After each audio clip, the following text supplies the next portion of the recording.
Welcome to the Scoop Educational Masterclass brought to you by the National Association of Nutrition Professionals. Your host is Andrea Granson, the NANP's Educational Program Specialist. The information presented in this masterclass is for educational purposes only. Please note that holistic nutrition professionals do not diagnose, prevent, treat, cure, prescribe, manage, or heal diseases or medical conditions. They are also not licensed in any state and work with clients, not patients.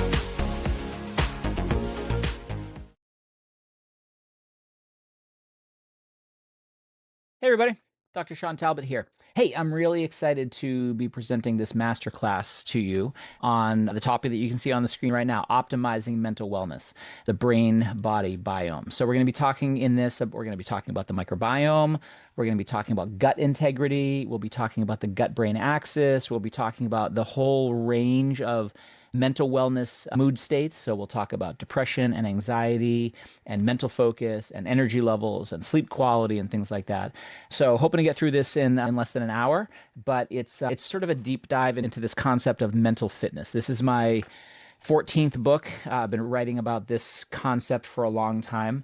And it's a very important topic. So you can see the objectives here, what we're gonna learn in this next 45 minutes to hour together about the microbiome gut-brain axis and how it relates to mental well-being. We're going to talk about how the bacteria in our gut determine what happens in the brain and how they relate to overall well-being. We're going to talk about how those signals get out of balance, and they're out of balance in a lot of people these days, but then how to rebalance them using natural interventions, key of which is nutrition, and then how to choose foods and probiotics and prebiotics and other nutrients to help maximize those benefits. So here's a little bit about my background. I'm going to try to move this little video around little by little and make sure it doesn't cover any of the text. So here's some of my background, PhD in Nutritional Biochemistry. That's important for you to understand because a lot of what I'll talk about is, I like as a nutritional biochemist for people to understand what is the root cause of something. So if we're talking about, eat a Mediterranean style diet to help improve overall mood, we also want to understand why, right? There is really good evidence for that, which we're going to talk about. But why is that? What is it about that food that is having its psychological effect? It's really being driven by biochemistry. Some of those effects are happening at the level of the gut. Some are happening at the level of the brain. Some are happening in the nervous system and the circulatory system. Some involve neurotransmitters. Some of those benefits involve inflammatory markers, et cetera, et cetera. So the biochemical piece of it is going to be really important as we go through here. You can see all the rest, blah, blah, blah. If you're interested in this kind of stuff, you can always hit these two websites. These are the two best places to find me. doctalbot.com is where we run a lot of our educational programs. We have certifications, we have mini courses, things like that. Three Waves Wellness is a place you can find out about the mental wellness retreats that we do, some of the products that we do. I'm not going to talk about any of that kind of stuff in this particular presentation because I really want to focus on the science around all of this. So here, before we start talking about mental wellness in general, I want you to understand just a couple of really important points. How you feel is not just in your head. It's also in your gut. In this most recent book, Mental Fitness, I talk about three brains. I talk about the brain in your head, the brain in your gut, what we call your second brain, and the brain in your heart, your third brain. I'm not really going to talk about the heart in this particular presentation. This masterclass is really about the gut-brain axis and the microbiome and sort of the second brain. But just suffice to say that the heart is a collection of about 40,000 neurons and can legitimately be thought of as a heart. And the signals, electrical signals that come out of the heart have an impact on not only physical performance, but also mental performance. Okay, so I'll just leave that there. We'll be mostly focusing on the gut as the second brain. And the fact that no matter where you are on this, what we call the mental wellness continuum, we can do something about it. We can change how we feel in a lot of different ways. We can, and nutrition is one of the most impactful ways for us to do that. Anytime we eat, it's going to change the microbiome. It's going to change what is happening at the level of the bacteria in our gut, and that's going to change the production of neurotransmitters like serotonin. In case I don't say it, I'll say it now. 90% of the body's neurotransmitter, or 90% of the body's serotonin is made in the gut. So that's the happiness neurotransmitter. 70% or so of our body's dopamine, the neurotransmitter of motivation, is made in the gut. About 50% of our GABA, which is the body's primary relaxing neurotransmitter, is made in the gut. We make about 80% of our melatonin in the gut. We make a good portion of our oxytocin for social connections in the gut. The list goes on and on. Let me also say this. Those neurotransmitters that are made in the gut, they stay in the gut, but their signal doesn't stay in the gut. So when we say 90% of the serotonin is made in the gut, it's not like you make serotonin in the gut and it leaks out of your gut lining into your bloodstream and it flows up to your brain and it leaks across the blood-brain barrier and makes you happier, right? It doesn't happen that way. But what we know is that having more serotonin in the gut does send a signal. It might be a signal that goes through the vagus nerve up to the brain. It might be a signal that goes through your cytokines, which are these signaling molecules we'll talk about in just a little bit, that can get across the blood-brain barrier. It could be the immune system is a communication organ that can communicate with your microbiome and with your neurons and your glial cells in your brain. So the signal gets across. It just doesn't get across in the way that makes the most logical sense, that this serotonin gets up to the brain and makes us happier. We know it doesn't work that way. But what people should understand is that no matter where you are in this mental wellness continuum, if you can see my cursor now, you're at the low end, you're in the middle, or you're up at the high end, we can meet you where you are and impact a change to help you move to the right. So we can take somebody who is struggling, and over time with the right interventions, we can get them to feel normal again. We can get somebody who is in the middle and just feels kind of blah. They're not really depressed, but they also aren't thriving. They also aren't, killing it every day. We can get that blah feeling person to feel better than they've ever felt before. In the early part of my career, let me move this again, I was more of like what you would call a sport nutritionist. So I worked with a lot of people who were up here. They were 9s on a scale of 1 to 10.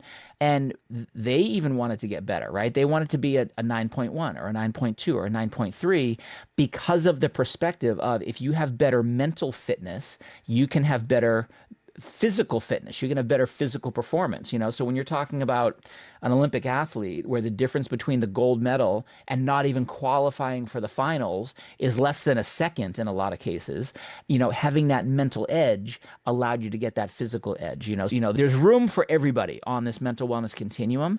And by addressing what's happening in the gut, we can change what happens not only in the brain, but also in the body. And that's why I talk about this brain-body biome sort of a thing, that there's things that we can do. We're not going to forget about the brain. There's certainly things we can do in the brain, mindset and mindfulness and meditation and all those sorts of things.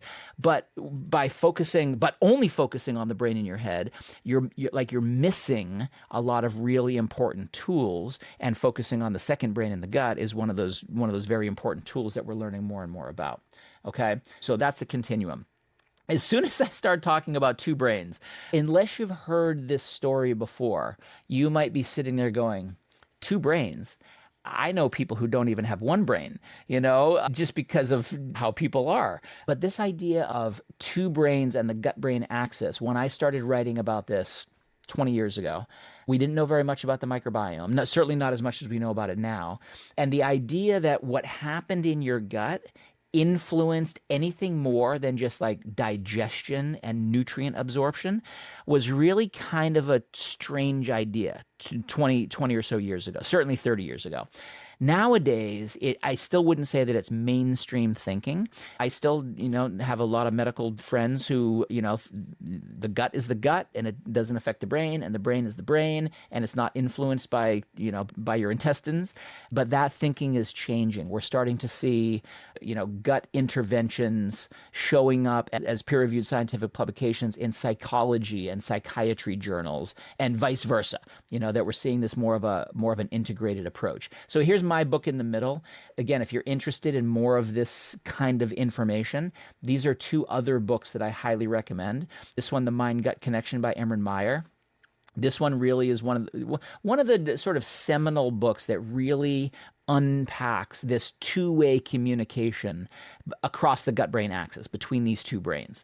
And then this one, written by John Cryan and Ted Deenan, two Irish researchers, really brings to fore this idea of psychobiotics, which we're going to talk about a bit as we get through the slides.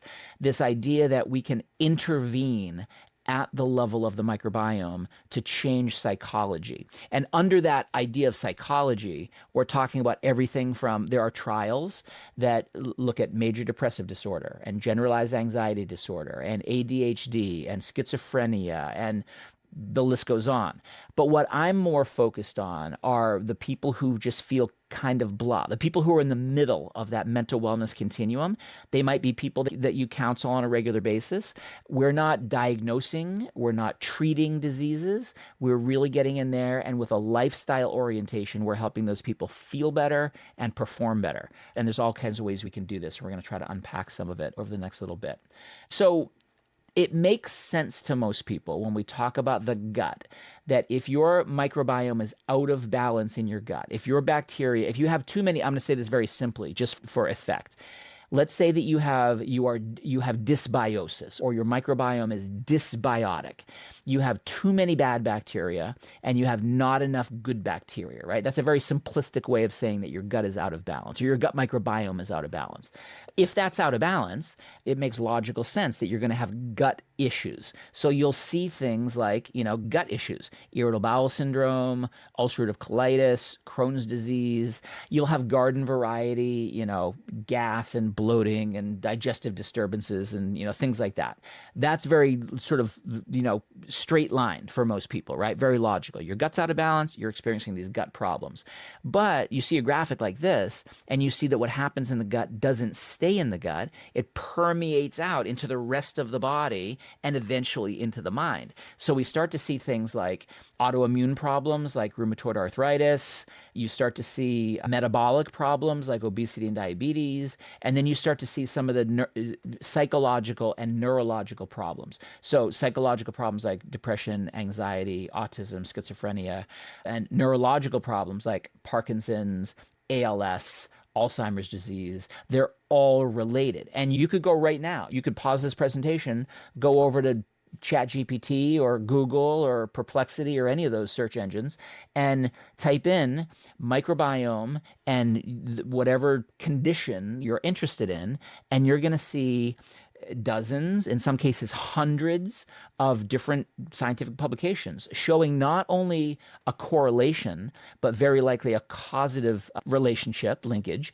And in some cases, you're going to see evidence for a therapeutic effect, where if we change what's happening at the level of the microbiome and the signaling across the gut-brain axis, you're going to see a benefit in that particular area. So the research in this particular area, microbiome, gut-brain axis, mental wellness, has been exploding over the last 5 years, particularly. Maybe we could say a whole decade. I have an auto search that comes into my email box every Friday, a PubMed search. And so it's automated. So every Friday morning, I open up my email and I have all of the microbiome mental wellness publications, peer-reviewed scientific journal publications that have happened that week. And it used to be, when I first set it up, it used to be 5 or 10 or 20. Now I have it set to give me no more than 200, and it maxes out over 200 every single week. I don't have time to look through more than 200 articles. Sometimes it's 500, sometimes it's 700. It will tell me how many there were that week, but it only gives me the first 200. It's expanding very rapidly in all these different areas. So what happens in the gut doesn't stay in the gut. And, it really became evident to me that we were on the cusp of this being a mainstream thing when I saw a report in one of my favorite research journals right here, the Wall Street Journal, right? Of course, this isn't a research journal at all. This is the world's largest business newspaper. And they ran an article December 21st, 2020, that was, here's the title: Feeling Depressed? bacteria in your gut may be to blame. New studies point to the trillions of organisms in the human microbiome as playing an unexpectedly huge role in our well-being. And so this is, this is 5-ish years ago. And I thought, this is going to be it. This is the tipping point for everybody understanding that your mental wellness isn't just a brain thing, it's also a gut thing. And of course, you're watching this now, and we who are listening to this now are on the cutting edge of understanding this. It hasn't become a mainstream thing. It will eventually.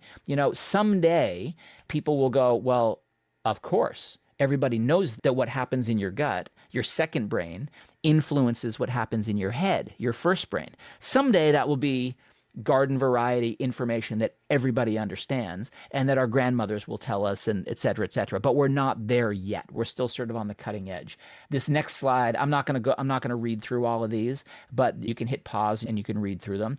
These are just excerpts from that Wall Street Journal article where I, pulled them out and plopped them into a slide. And you can see, mental health. I've colorized some of them. Mental health, hundreds of microbe species living in your gut, what we call the psychobiome. Disorders including depression, bipolar disorder, schizophrenia, autism spectrum disorder have significant disruptions in the composition of the gut microbiome. Neurotransmitters such as serotonin, I talked about just a minute ago, GABA to relieve anxiety, improve mood. By targeting microbes in the gut, we can impact behavioral effects that are going to have impact on overall well-being. So again, it's starting. People are starting to understand this at a more public health level. And it's good timing because the mental wellness problems in the world are at literally, I don't use this term in the wrong way here, I don't think, epidemic levels. So grim reality is that millions and millions of people are suffering with different kinds of mental wellness challenges. And it doesn't have to be a diagnosis. It doesn't have to be major depressive disorder. It doesn't have to be generalized anxiety disorder. It can just be feeling blah, or feeling down, or having brain fog, or being tired all day and then wired at night. These are all things that we can trace back biochemically to disruptions in the microbiome, or at least disruptions across the gut-brain axis, which I'll unpack for you in just a little bit. So big numbers, they affect men and women, they affect every age group, they particularly affect young people these days, adolescents and young adults. People are spending lots and lots of money on things to help them feel better. So that includes antidepressant drugs, anti-anxiety drugs, but it also includes things like alcohol and energy drinks and $7 coffees and all that kind of stuff, because we just don't feel the way that we want to feel, and we're trying to use things to help us feel better. What if we could use holistic nutrition? What if we could use a Mediterranean-style diet? What if we could use different prebiotic fibers or postbiotic nutrients or probiotic strains to help with the signaling across the gut-brain axis? So more of those statistics. I'm not gonna go through every single one of them. Suffice to say, it is a big problem in the world, and there's a massive need for us as nutrition professionals to provide some advice and some modalities and some suggestions for people to change what they're eating, to try to change what's happening in the gut, to try to change what's happening in the gut-brain axis, to try to change what's happening in terms of their overall mood state. So the World Health Organization calls stress, as sort of a umbrella term for all of these things that we're talking about, the health epidemic of the 21st century. And if there is a silver lining to all those dismal statistics that you just saw in the last couple of slides, it is that it's starting to become a mainstream story. So even if the gut-brain axis microbiome portion of that story hasn't become mainstream yet, it has become mainstream for people to talk about mental wellness as sort of a national conversation, right? You see lots of celebrities, you see actors, you see recording artists, you see all kinds of people who have a platform starting to talk about their own mental wellness challenges. And I think that is good for the average person, because I'm old enough to remember where mental wellness problems were something that were taboo. You didn't talk about them. You didn't talk about your mood. You didn't talk about your stress except to say, I'm really stressed out and I'm so busy. And it was almost like a badge of honor kind of a thing. Nowadays, that is changing. And I thank the younger generation, the people who are in the age group of my kids, young adults. They want more work-life balance. They want, to have not be 24/7 tied to their job and their career and things like that. And I think that's actually a healthy thing. So mental wellness becoming a national conversation, I think, is going to be a very healthy discussion for us all to have. This chart comes from the Global Wellness Institute. And what they do is they try to put numbers to each of the categories that we would call wellness. And so they've got, you can see some of the big ones: healthy eating, nutrition, and weight loss. This is a big category. It's over $1 trillion. Personal care and beauty is also over $1 trillion. Physical activity, gyms and fitness centers and things like that, is almost $1 trillion. You look at mental wellness, and in the most recent numbers they've gathered, which is 2024 numbers, it's $181 billion, which is still a pretty big number. It's small in comparison to some of these other more well-established, but remember, it's new. People really weren't defining a mental wellness category until relatively recently. Two things I want to tell you about the mental wellness category as defined here by the Global Wellness Institute.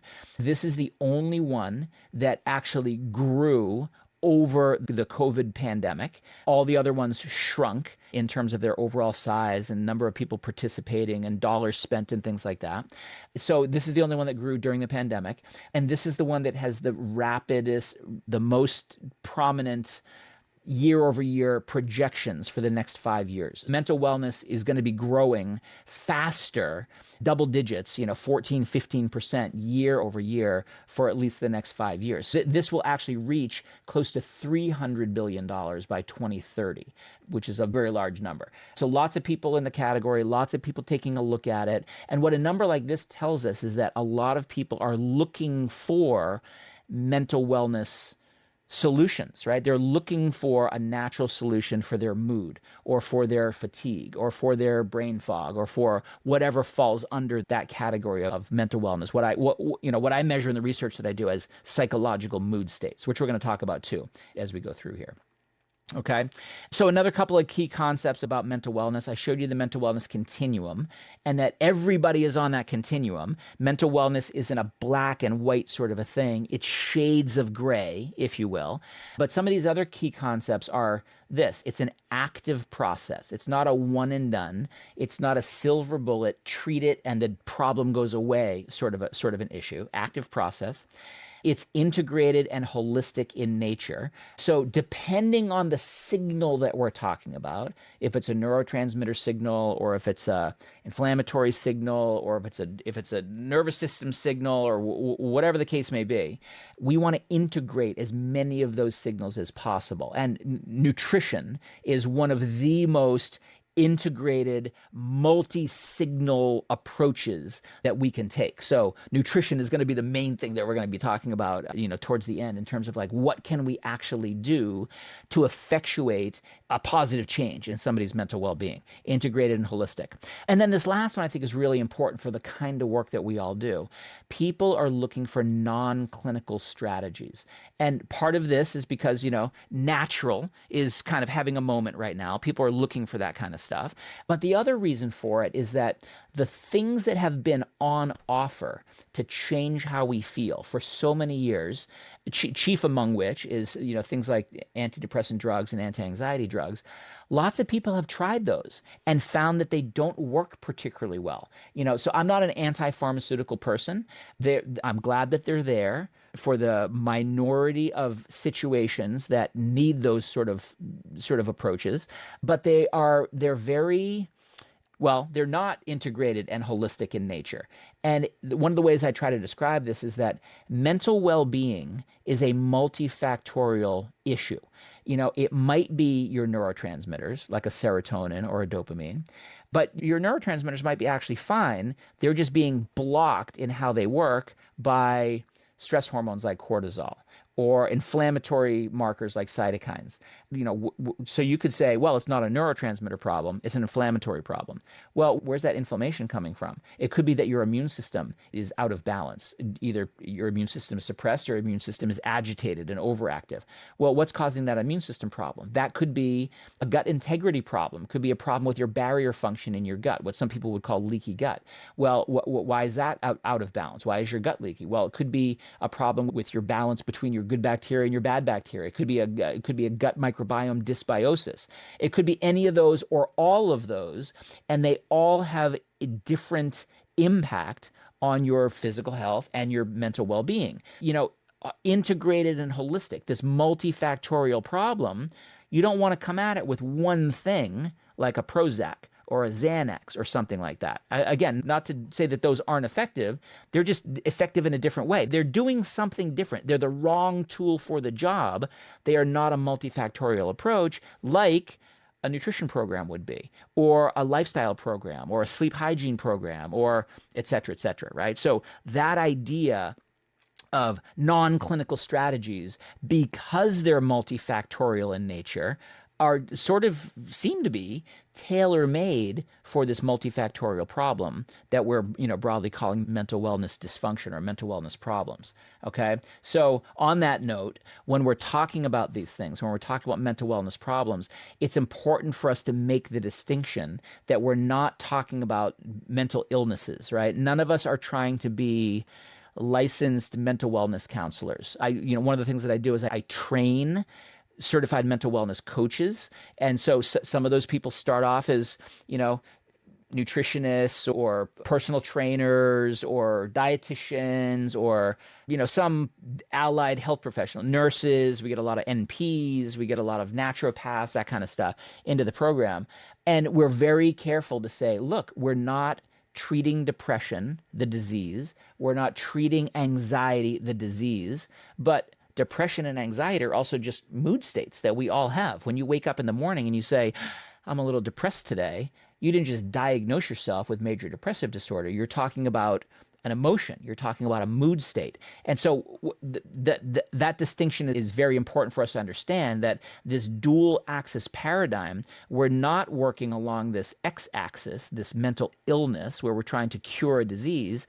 We're working on this y-axis, this up and down axis, where we're trying to move people away from languishing, which is the bottom of that mental wellness continuum. Sometimes we call languishing, sometimes we call it burnout, and we're trying to move them up.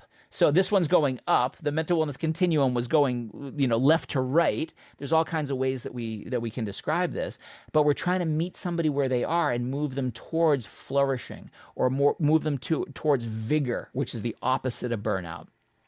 And the most effective way to do that is what we just saw on the last slide, which is exactly what everybody's looking for: an active process, integrated and holistic in nature, using non-clinical strategies, which tend to be multifactorial in how they work, okay? So there's that. And then you ask yourself the question of, well, how do we do that? How do we move somebody from, a bad place to a better place and a better place and a better place?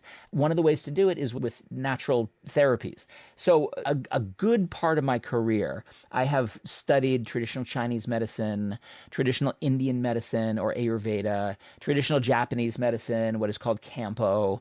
And in every culture that you look at around the world, there is some way of describing vigor or flourishing or thriving or something like that in whatever that local language is, right? So I just used a few of those words. In positive psychology research, we'll say vigor or we'll say flourishing. In traditional Chinese medicine, they will say qi. That is the life force that is in your body. In Ayurveda, it's prana, which means the breath. So there's all kinds of ways to do this. And, it can be herbals. It can be the baseline diet. It can be using fermented foods. There's a whole bunch of ways that we can do that. And I really feel strongly about this, not just because I'm a nutritional biochemist and not just because you all are a nutrition audience, but nutrition is the way to go when we're talking about changing this signaling. Because anytime we eat something, anytime we consume a food or drink a beverage, it is a direct interaction with what's happening here at the level of the gut, right? That those signals in the food become signals in the microbiome, and those become signals throughout the rest of the body and the brain. And so it's a direct, it's an immediate, it's an intimate interaction with that signaling system that we're trying to modulate in the right direction. We can also modulate it in the wrong direction by choosing the wrong foods, right? If we're eating the standard American diet, which I'll talk about in a second, that's going to send a whole different set of signals through the gut-brain axis and lead us more towards not feeling great, right? Standard American diet, SAD, sad. It's more likely to make us sad versus other ways that we'll talk about that can help change our mental well-being. So what you see on the screen right now is one of several different graphics that I have throughout this slide set to show you different ways of gut-brain axis signaling. And one thing that depending on the graphic that I use, the graphic will be emphasizing different aspects of of those signaling pathways. The thing that you really have to always keep in mind is that it is multi-directional signaling. So we might be talking about, delivering a fiber into the gut, and that fiber ends up being the food source, the source of nourishment for particular bacteria in the gut. And then because they've eaten that food, they will produce a signaling molecule like a short chain fatty acid, for example. And then that will have signaling qualities through the vagus nerve or, up to the neurons or, wherever. But the signaling is very rarely just unidirectional. It's never just gut to brain. Sometimes it's brain to gut. Sometimes it's gut to immune system to brain. Sometimes it's gut to cytokine to brain. Sometimes it's brain to adrenal glands to gut. So it's a multi-signaling, multi-directional system. And that's why I'll say this a few times, and I think I have a specific slide about this concept of not only being multifactorial, but having to think of it as a system and think of it as if someone's, not as happy as they want to be, it's not just a serotonin issue. It's a systems issue. Maybe you have plenty of serotonin, but it can't get to where it needs to get in terms of its target receptor. Maybe it's being blocked. Maybe it's getting there, but something else is getting in the way. So you can almost think of this as a biochemical dominoes game where one signal sets off the next one and the next one and the next one and the next one. And you can set them off in a good direction. You can set them off in a bad direction. You can set them off halfway and then they stop for whatever reason. So it can get a little bit complicated unless we think about it from this systems perspective and we say, you know what, where are we going to intervene with the biggest impact on the most signals simultaneously? Leads us back to this idea of functional nutrition. Okay, so here what you're seeing are I'll just point out a couple of important pieces here. So when we're talking about the gut-brain axis, there's multiple moving parts. So it's not just the bacteria in the gut, what we call the microbiome. It is also the integrity of the gut. So we'll talk about that when we talk about leaky gut. It's also the reason that we call good bacteria and bad bacteria is mostly because of the kinds of signaling molecules that they make. The bad bacteria tend to make inflammatory molecules, inflammatory cytokines, and those can lead us to be, have physical pain, but also have psychological pain. Like, they're being overinflamed, neuroinflammation is linked to depression and anxiety. But the good bacteria, they'll tend to make anti-inflammatory cytokines. They'll tend to make short-chain fatty acids, which have metabolic benefits and mood benefits and gut integrity benefits and etc. They'll tend to make neurotransmitters. And so it really is they're not just bad in and of themselves. We call them good and bad because of the nature of the signaling molecules that they make. So the microbes are a piece of this system. The metabolites that they make are a piece of this system. So here you're seeing short-chain fatty acids. You're seeing tryptophan metabolites, one of which would be serotonin. Here we're seeing gut hormones being produced. That can be influenced by the bacteria that are there, can also be influenced by the integrity of the gut. So the gut lining is an important piece of this. Peptides are also having sort of a moment now. Peptides are just signaling molecules, right? There's a peptide to signal your appetite, like GLP-1. There are peptides to signal muscle growth. There are peptides to signal immune system vigilance. There are peptides to signal, all sorts of things, right? So I see out in the world, people are going like breathlessly talking about peptides. And I kind of look at it and go, yeah, well, peptides for what? They can do different things, but, before you go and start taking a peptide, like a synthetic version of a peptide, a lot of times by injection, maybe we should look at this system and see if we can naturally use nutrients to change our peptide production, change our peptide delivery, change our peptide signaling at their target tissues. We have the nervous system as one of the portions of this communication network. One of those very important nerves is the vagus nerve. The vagus nerve is a hardwired connection between your gut and your brain. And so we can activate the vagus nerve by deep breathing, but we can also activate the vagus nerve by what is happening in our gut. So we'll come back to that. Stress hormones like cortisol that's coming from the adrenal gland, glucocorticoids, the immune system.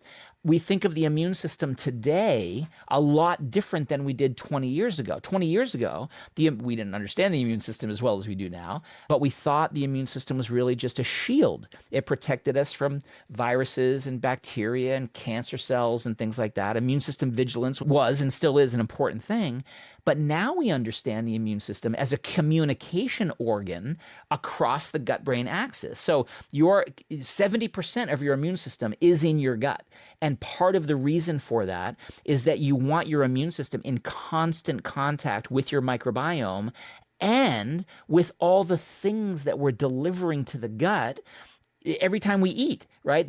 Every time we eat, that food or that beverage could be contaminated with something that is very dangerous for the body, some pathogen, and you want your immune system to be right there. So your immune system and your microbiome are in constant communication with each other about, what's the environment of the gut? Is it good? Is it bad?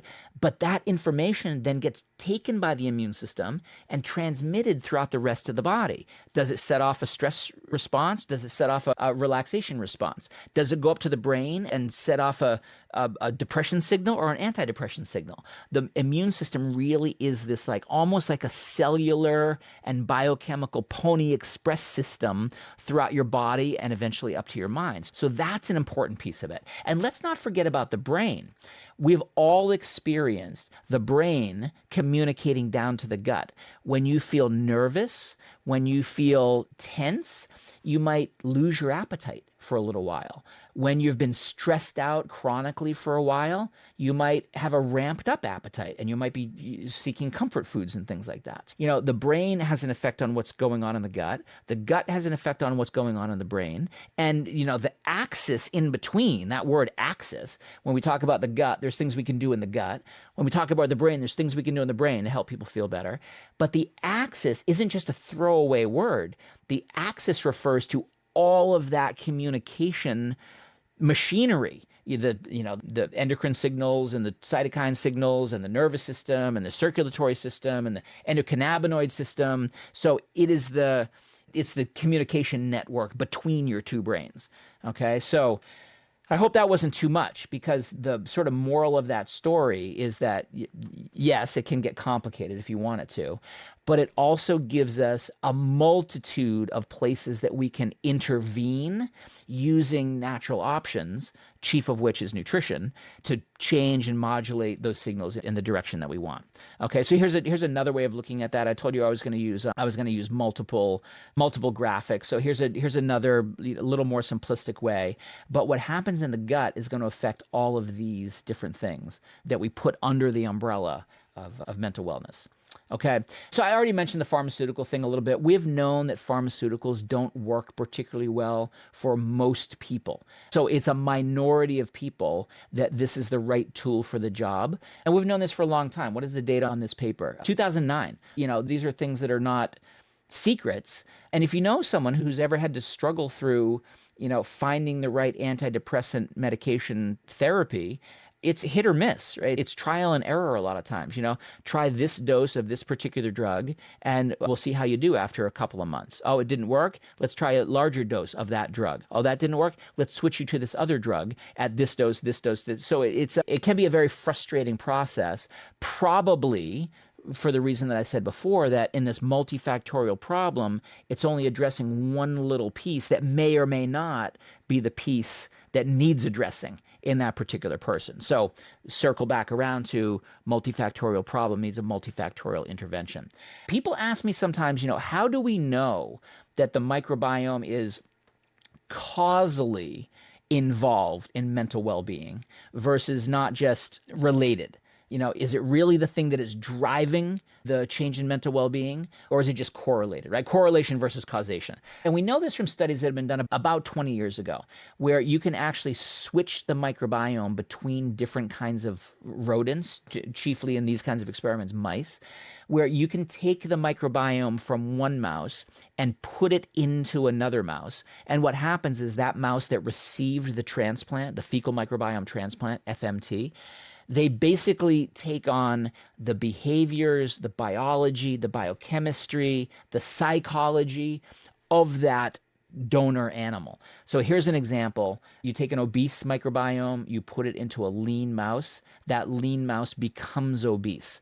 They eat more, they exercise less, they steal food from their litter mates, they hide food for later, they take on all the attributes of the obese mouse. And it goes back the other way. People always ask me that. Could you take a lean microbiome and put it into an obese mouse? Yes, that obese mouse becomes lean, but, how should I say this?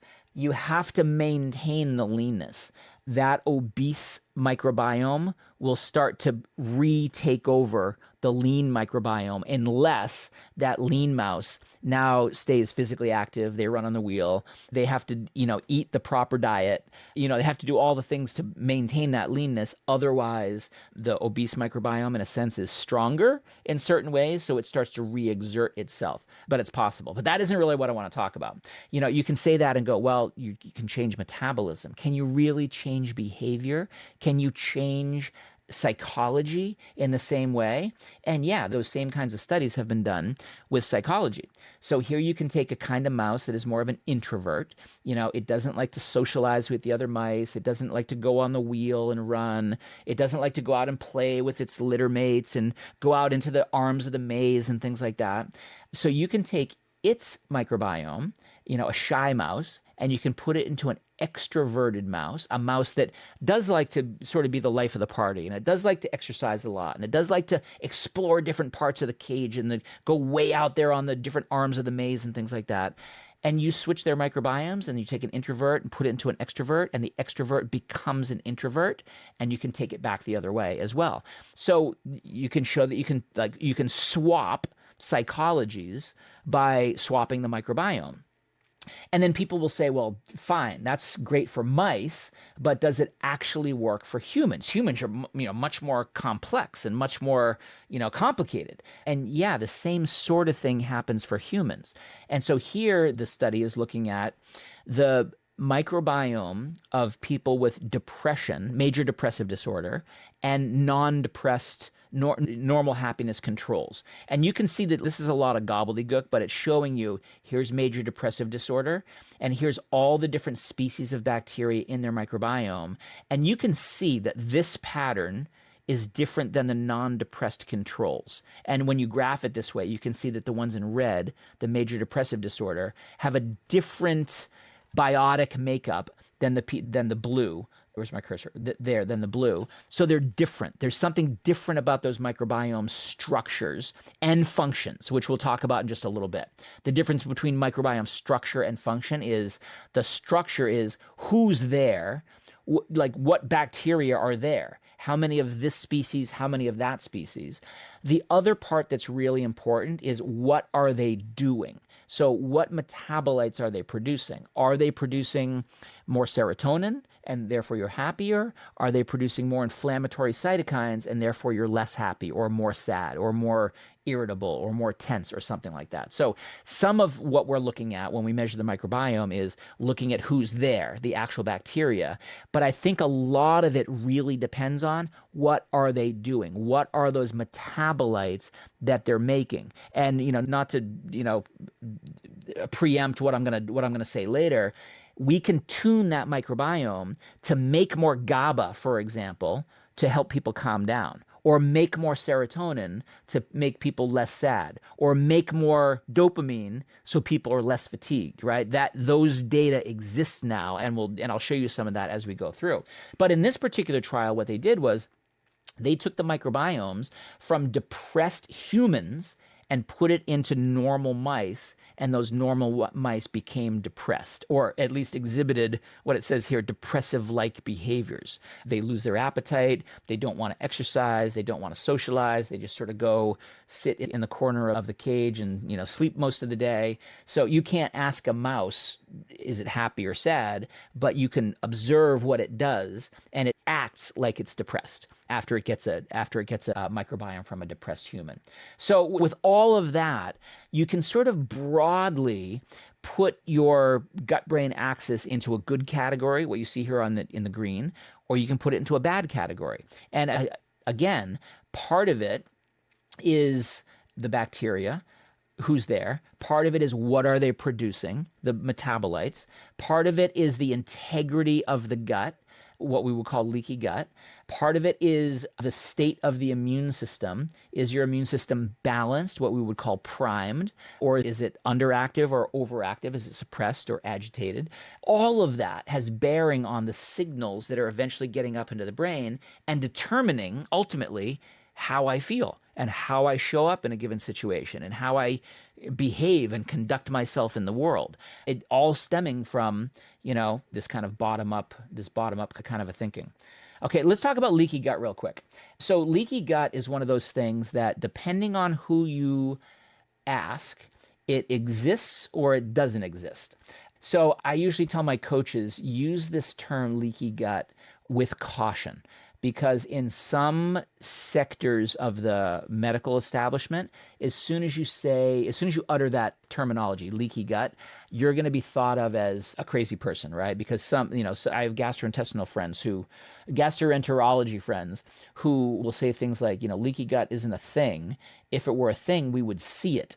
Like when we're doing our colonoscopies. If it were a thing, there'd be a drug for it. But it absolutely is a thing. And it basically is this. In your gut, you should normally have these normal tight junctions. Each individual enterocyte, each individual cell that makes up your gastrointestinal lining, it's one cell thick. So think of something thinner than saran wrap that is holding all that food in your gut so it can be digested and absorbed and, maintain your microbiome in that gut lumen so it's not in your circulation. So it's a very vital barrier between the outside world and the inside world of your body. It's very easily damaged. And if these tight junctions become quote unquote leaky or somehow disrupted, that's going to allow things to slip through from the gut lumen into the systemic circulation. When that happens, your immune system overreacts, or your immune system reacts as it should to something that shouldn't be in the circulation. And so you get immune system activation and you get inflammation. And that can lead to problems. That can lead to autoimmune system problems. It can lead to just garden variety fatigue or brain fog. Oh, you can see some of them here. Inflammation, autoimmunity, malabsorption, and nutrient deficiencies. I will also say to people that if you have a leaky gut, you almost definitely have leaky brain. And so you'll see another slide in just a second where it shows what happens in the gut eventually results in either neurodegeneration or neurogenesis. So what happens in the gut is taking your brain in a positive direction or a negative direction. So the question will become, well, how do I know if I have leaky gut? There are tests that we can do, blood tests for certain things. I don't always recommend them because they're highly variable. So I'm not really going to talk about that right now. But you can judge based on what your exposure might be in the environment. So here's some of the things, the triggers that can cause leaky gut. different dietary proteins that you may or may not be able to digest. Like some people can't do dairy, some people can't do gluten, some people can't do other sorts of things. Changes in your digestive enzyme profiles, antibiotics for sure, because that can cause all sorts of havoc with your microbiome and with your gut lining. Infections, blood sugar issues, antibodies. But look at some of these. Pregnancy can lead to leaky gut. Stress can lead to leaky gut. Menopause, toxins, food allergies, etc. So there's a lot of potential exposure that can damage that very susceptible, one cell layer thick tissue. And once that gut barrier function is breached, right? Once you become overly permeable, the gut lining should be semi-permeable, right? There's certain things we do want to get across, right? We want the nutrients to get across. We want water to get across for hydration. We want, electrolytes and things like that to get across. But there's most things we want to only be selectively permeable.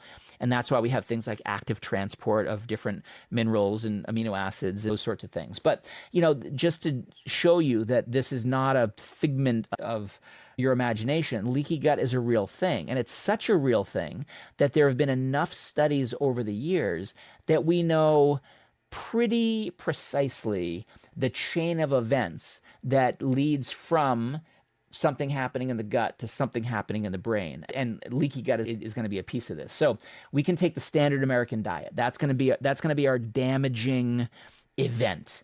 And we'll talk about standard American diet in just a second. What you eat is going to change your gut flora. So that standard American diet is going to grow a different population of bacteria compared to a Mediterranean diet, for example. So standard American diet changes the gut flora. That increases the permeability. It makes your gut more leaky. That increases the absorption of something called LPS. LPS stands for lipopolysaccharide. That is a compound in the cell wall of a bacteria that should stay in your microbiome. That increases something called endotoxemia, which is just basically toxins in the endotoxin, which is what LPS is, in the blood, emia. That leads to inflammation. That leads to metabolic and psychological disorders.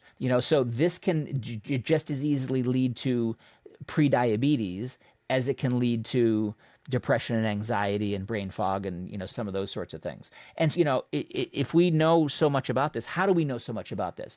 We know so much about it from trials like this. And this is just one example of dozens and dozens of trials that have been done where you have an intervention to solve the problem of leaky gut. So here's leaky gut, right? This is a tight junction. This is a loose junction where things are getting across that shouldn't get across. So that's, so you can call it leaky gut. You can call it poor barrier function. You can call it here, this IP is impaired intestinal permeability. So there's lots of ways to describe it. What we're trying to do here is improve the intestinal permeability, or to improve the barrier function, or to reduce the leaky gut. Lots of ways to describe that. And in this particular trial, the way that they did that was to induce or to intervene with something that they called a PR diet, a polyphenol-rich diet. So they gave people a diet that was rich in apples, high in quercetin, pomegranates, high in things like ellagic acid and punicolagens, green tea that's high in catechins, chocolate, coffee and chocolate that are high in proanthocyanidins, citrus fruit that is high in, what is citrus fruit high in? Polymethoxylated flavones, blueberries that are high in a variety of different flavonoids. So what you're doing is getting a diet that's high in these nutrients that can be protective for the gut microbiota. They have signaling qualities of their own. They can have prebiotic effects. They can have protection effects. They have antioxidant benefits. They have anti-inflammatory benefits. So reason I'm rattling these off really quickly is because that dietary intervention is multifactorial signaling that you're applying to a multifactorial problem tailor-made for the issue at hand. And what they found was zonulin went down. This is one of the things that you can measure to get a handle on how leaky the gut is. Zonulin is something that should be only in the gut, and when we see it in the bloodstream, it indicates that it has quote-unquote leaked across, so that indicates some degree of leakiness. Polyphenol intake went up, obviously, because that's the kind of food that they gave. Blood pressure went down. Butyrate-producing bacteria went up, so that's a prebiotic effect where you gave this polyphenol, and that caused the growth of a particular class of bacteria, a quote-unquote good bacteria, that is good because it's making more of this short-chain fatty acid called butyrate, which is good for your blood sugar control, and it's good for your appetite regulation, and it's good for your barrier function, and it's good for neurogenesis in the brain. It helps to protect neurons and grow new neurons. So lots of really good stuff is happening if you're using the right foods to solve the leaky gut. So the next question, let me see how many more slides I have left. The next question becomes, where do supplements fit in, right? Because a lot of times when we talk about gut health, the very next thing is, like, in the next breath is, well, what probiotics should I take? And that isn't always the place where you need to go. Like, I'm an advocate of dietary supplements if there's good research. I've been advocating this program for more than 20 years, probably 30 years at this point, what I call the SENSE program. And supplements fit at the top of that. So SENSE is supplements, exercise, nutrition, sleep, evaluation. The first letter of all of that spells the SENSE program. The supplements are first not because they're the most important and not because they're going to replace the need for a good balanced diet or replace the need for exercise or etc.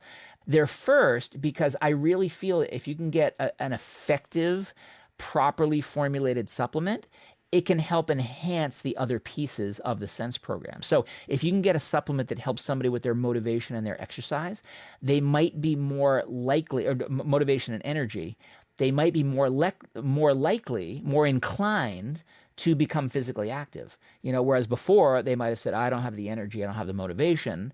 If you can supplement them to a point where they feel more motivated to exercise, they're going to exercise more.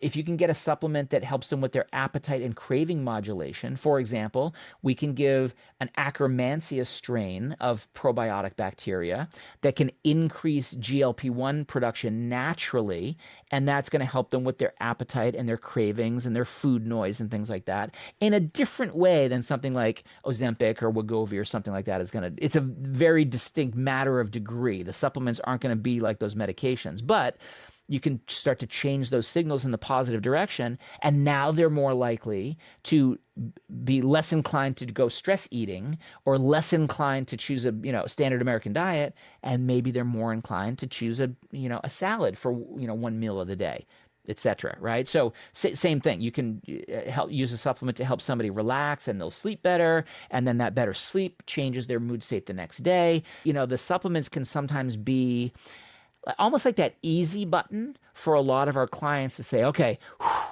now I've got a little bit of bandwidth. Now I'm going to do that diet thing. Now I'm going to do that exercise thing. Now I'm going to do that sleep hygiene thing. And ideally, what we want them to do is all of it. And we're trying to figure out what is the best regimen for that particular client. Okay, so that's that. But when we do talk about the supplements, one of the most important considerations when we're talking about probiotic supplements is something that I call strain designation. So this is some nomenclature around probiotic strains in some popular products that I'm sure you've all seen before. You may even recommend them to some of your clients now. So this one is Culturelle. This one is Activia, what some people call the poop yogurt. And this one is another product called Align. Culturelle is really good for traveler's diarrhea. It's really good for gastrointestinal regulation. So if you're constipated, Culturelle can help you go to the bathroom. If you are going to the bathroom too much, you have diarrhea, Culturelle can help you go less, right? So because it regulates gastrointestinal function on sort of both ends of that spectrum.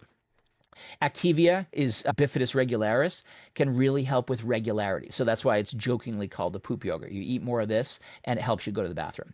Align actually has strains that help with overall immune system vigilance. So this can help keep your immune system strong, would be a sort of a balance claim for that kind of thing. But those benefits in those particular products are not because it has probiotics, but because it has a particular strain of probiotic bacteria. So in Culturelle, it's lactic casei what we used to call lactobacillus. Rhamnosus is the species. So genus, species, strain designation. Every probiotic should have 3 names: first name, middle name, last name. And it's the last name, that strain designation, that really tells us what it does. So let me give you an example.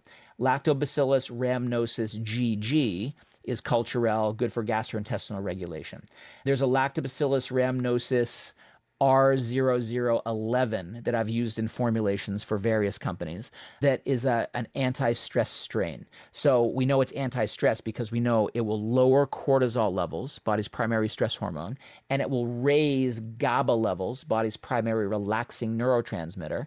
So you're less stressed and more relaxed. And when you supplement with that, you can measure that outcome subjectively in people who get it. They're calmer in a variety of ways. There's another Lactobacillus rhamnosus. The strain designation is GR1 that is really good for women with recurrent vaginal yeast infections. So the list can go on and on, right? There's like the strain is different. GG does gastrointestinal motility. GR1 does yeast infections. R0011 does anti-stress. So the strain designation is really important for people to understand. And nowadays, I put this eye chart up here just to make the point that now there are lots and lots of different psychobiotics. I don't think any of these were around 20 years ago. And now you can look down all the list of the different strains and what they do: schizophrenia, depression, anxiety, psychological distress, mood disorders, Alzheimer's, Parkinson's, autism spectrum disorders, vascular dementia. So we're seeing psychological effects, we're seeing neurological effects, we're seeing performance effects. So there's lots and lots of them. When I started doing this, looking at the gut-brain axis and looking at specific interventions, there really was just this one right here. If you can see my cursor, this is a brand called Microbiome. I don't have any relationships with any of these companies or anything like that. I've formulated with some of these in different products for different clients before, but I don't have any consulting arrangements or anything like that. Microbiome was one of the very first psychobiotics on the market. It's made by a company called Lallemand. It has 2 different strains, and and in fact, I have a slide that sort of outlines these strains. But Microbiome was the only one that was around. But now there's one called Bifazin. There's one called the GABA probiotic from a company called Verb. And then you can see papers coming out that are scientific reviews that will talk about all the different ones that are there. So now we have a choice of a couple of dozen at this point, different psychobiotic bacteria. And so that's both good and bad. The good is that it gives us more choice. The bad is, well, which one do I choose? If I want to help my client feel better, quote unquote, feel better, which one do I recommend to them? And part of that decision is based on understanding the mechanism of action, understanding what part of that gut-brain axis system you want to intervene at. If you suspect that it's a microbiome disruption, dysbiosis, maybe we want to intervene with fiber instead of a particular strain. If it's something that is a neuroinflammation, maybe we want to intervene with some anti-inflammatory diets or anti-inflammatory nutrients. Maybe it's a omega-3 that we're recommending, or it's a black cumin seed oil or something like that. So understanding the mechanism is really important that we're going for, because these different mechanisms of action, some of these strains are going to work on tamping down the stress response. Some are going to work on the immune system response. Some are going to work on neurotransmitter production. Some are going to work on shoring up the barrier integrity. So some are going to work on production of short chain fatty acids. So understanding the multi-dimensional signaling pathways is really important for the interventions that we're going to be recommending to our clients. Okay, so here are some of the strains that I have the most experience with. So here's Microbiome, a French company called Lallemand, Lactobacillus helveticus 52, Bifidobacterium longum 175, 3 billion colony-forming units a day. That's the amount that's been used in the clinical trials to show benefits for antidepressant effects, anti-anxiety effects, things like that. Here's a blend of 4 different strains from an Italian company, Probiotical. This is called Bifazin. So you won't find these as products on the market. You'll find these as ingredients inside of other products. So if you might have a full script account where you have a dispensary, or you might recommend that your client goes and finds a particular name of a product. Make sure that that product carries this particular one, or this particular one, or that particular one. Fizin is a blend of 4 at 4 billion CFUs a day. GABA probiotic is from a company in Cambridge, Massachusetts called Verb. They have a plantarum strain that is a really good GABA producer. So plantarum strains in general produce GABA, but this particular strain produces GABA at something like 3 times what the other strains typically do. That's a 5 billion CFU per day as the effective dose. And so the question becomes this: it becomes, if your objective is to help your client feel better, quote unquote, feel better, what way are we trying to get them to feel better? Do they want to see an improvement in their mood, or a lowering of their stress? Or, a lot of the people that I work with, they don't want any less stress. They want to be able to handle stress better. So they don't want something that's going to calm them. They want something that is going to improve their resilience so they can handle more stress. Those are different interventions. Some people might want sleep. Well, there's a resilience right there. Strain specificity, because there's a strain for that, is the sort of moral of that story. But it's not just strains. It's not just bacteria that we're talking about. We're not talking only about the probiotics, right? Those are the bacteria. We also have to talk about all these other biotics that we have out there. We have prebiotics, which are fibers that are the food for the probiotics. You're seeing a lot of companies start to launch synbiotics, S-Y-N, synergistic biotics, where they'll combine probiotic strains with prebiotic fibers. So you're giving the bacteria and the bacteria's food. It's important that those companies match them up the right way. There's particular bacteria that prefer to eat, galacto-oligosaccharide. And then there's other bacteria that can eat galacto-oligosaccharide if they want to, but they really would prefer a galactomannan, or an inulin, or a fructo-oligosaccharide, or et cetera, et cetera. So the bacteria actually have a preferred fuel source, or said the other way, a particular fuel source will preferentially feed different kinds of bacteria. And that speaks directly to the fact that when I talk about fiber in just a second, it's not just about fiber, it's about different kinds of fiber. And a diversity of fiber is going to give us a diversity in our microbiome. And this idea of postbiotics, these are the signaling molecules that the bacteria will produce if they're given the right food. So these are all linked in together. I also have this idea of phytobiotics, the idea that different kinds of plant extracts, like the polyphenol-rich diet that I talked about a few minutes ago in its regard to solving the problem of leaky gut, those phytobiotics will have signaling qualities of their own, but they'll also have signaling qualities the way postbiotics would, because they can protect and stimulate different aspects of probiotic metabolism. So these are all the biotics. And what we have to think of when we're talking about these is, how does it work? What's its mechanism of action?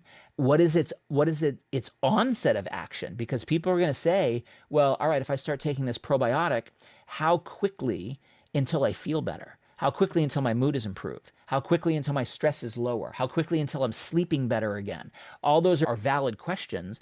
And all these different mood states have different time courses. So you can think of, some things we can change in an hour. So you could give somebody theanine, L-theanine, amino acid, and in an hour, if you gave them the right dose and the right quality and things like that, in an hour, you can see a shift in their brainwave patterns out of beta waves where they're agitated and anxious into alpha waves where they're calm and relaxed and sort of in the zone. So that's like they feel better. And you can see I'm doing this in quotes. They feel better because they're more relaxed and alert and less tense and irritable. But that didn't do anything to their degree of depression or their anxiety or their brain fog or their motivation or their fatigue or any of that kind of stuff. Those take a little bit longer. And usually when we're talking about changing the microbiome, who's there, the structure, or its functionality, what it's producing, we might be talking about 4, 6, 8 weeks until we see that sort of a change. And so if you're thinking about the mode of action and the onset of action, you can think of phytobiotics and postbiotics as generally working quicker, so hours to days, whereas prebiotics and probiotics tend to work longer or take longer to work, weeks to months. And so this is a concept that I refer to as phased benefits.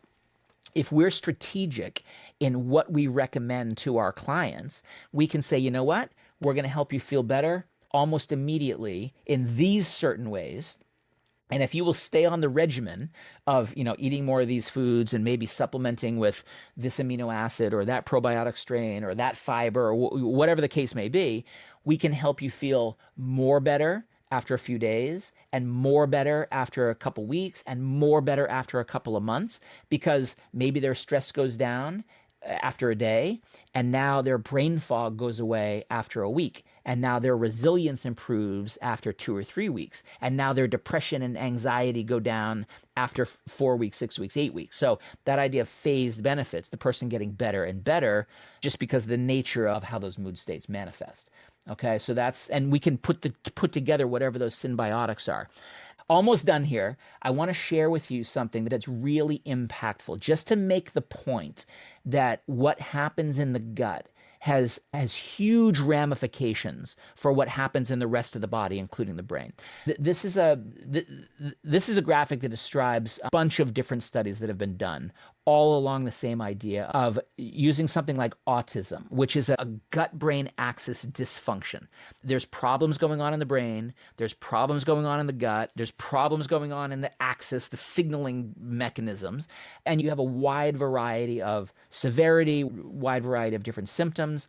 If we sort of pare that down and we use mice with autism features, just to use it as a research model, we can show that there are changes across all those portions of the gut-brain axis, but we can use probiotic treatment in those mice to change what's happening at the level of the microbiome. That improves the barrier integrity, right? So less leaky gut. That changes the signaling molecules, the metabolites that are going across the axis in the circulation, across the immune system, across the blood-brain barrier, etc. And that changes their behavior. It makes those mice have fewer autistic behaviors. So just like the microbiome transplants that I started this presentation off with, we're seeing the same sort of a trajectory of change the microbiome, change the gut integrity, change the signals, change the behavior. And again, the question has been, up until recently, well, that's great for these mice, but would that same thing happen in humans? And yes, the same thing happens to a degree in humans.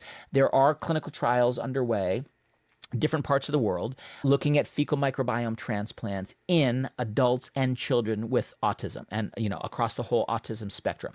And the results so far have been kind of so, to be perfectly honest, and nobody knows why. Is it because it's harder to change a microbiome? Is it harder for, are there other signals that are out of balance, or signals changed here? Are they not getting to where they need to have their effect? There's a whole variety of reasons for why doing a simple intervention like a microbiome transplant doesn't solve all the problems. But here's something that is really interesting, exciting. These are fiber interventions in kids with autism spectrum disorders. This one on top was done in 2018 in the UK using a particular kind of fiber, prebiotic fiber called a galacto-oligosaccharide, a GOS. The one on the bottom was done also in 2018 in Japan using a different kind of fiber called a galactomannan, also called, I wonder if they have it here. Sometimes it's called, partially hydrolyzed guar gum, PHGG.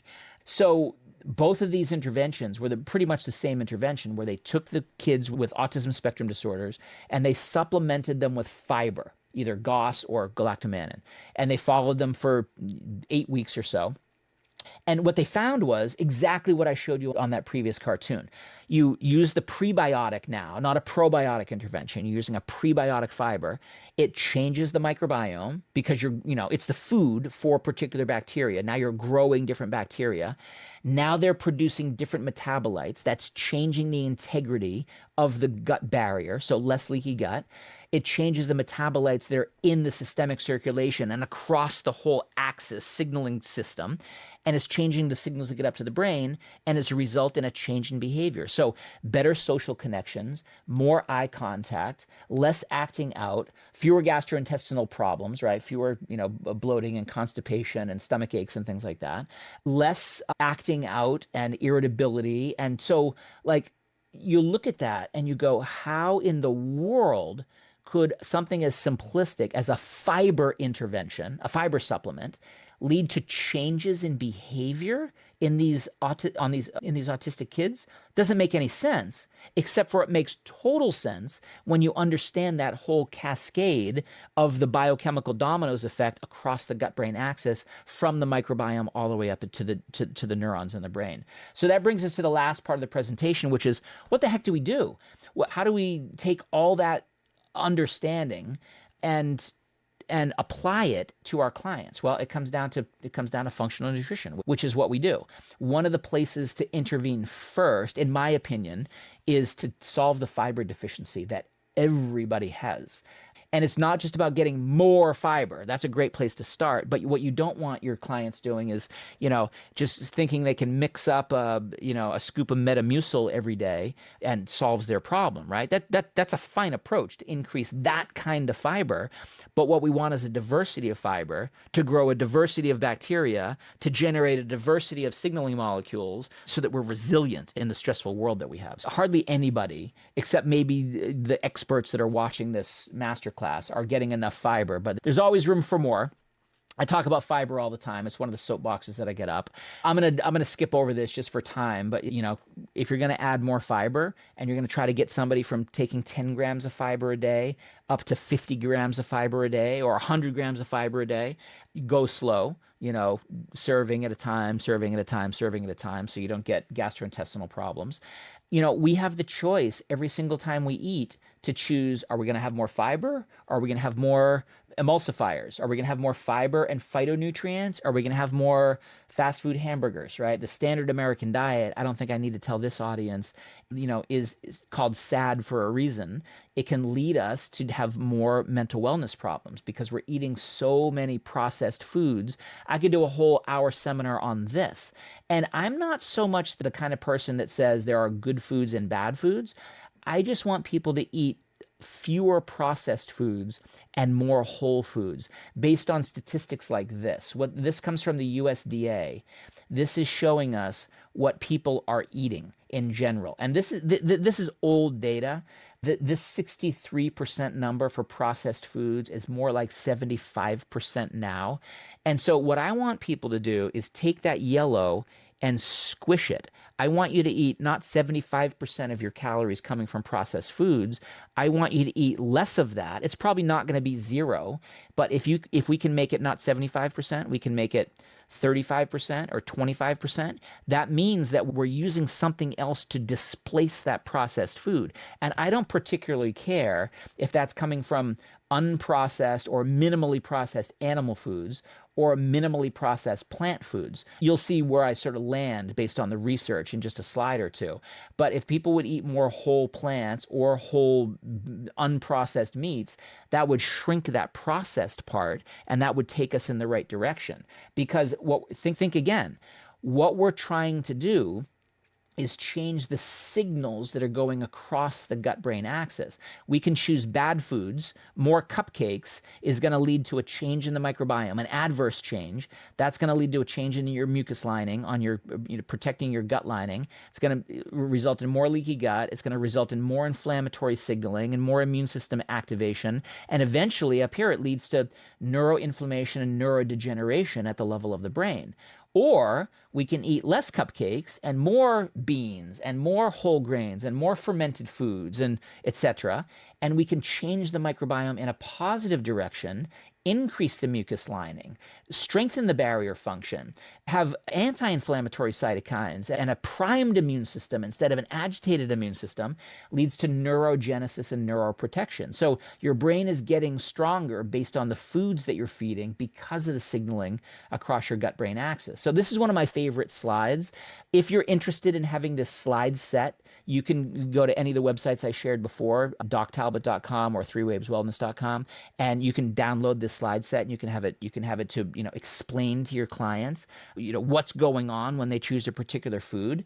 It is, I'll just come back to this. It is a multifactorial systems approach that we really need to do. It's all these things that I've talked about: neurotransmitters, hormones and peptides, inflammatory markers, endocannabinoids, immune system, nervous system, circulatory system, gut lining, microbiota. And even now we're starting to understand that the microbiome bacteria talk to your microbiome inside your cells. So your mitochondria inside your cells. The mitochondria is not just like an energy producer anymore. It's another communication network that goes across the whole body. So we're just about to wrap up. So here's where I land on the general recommendation I'll make to people.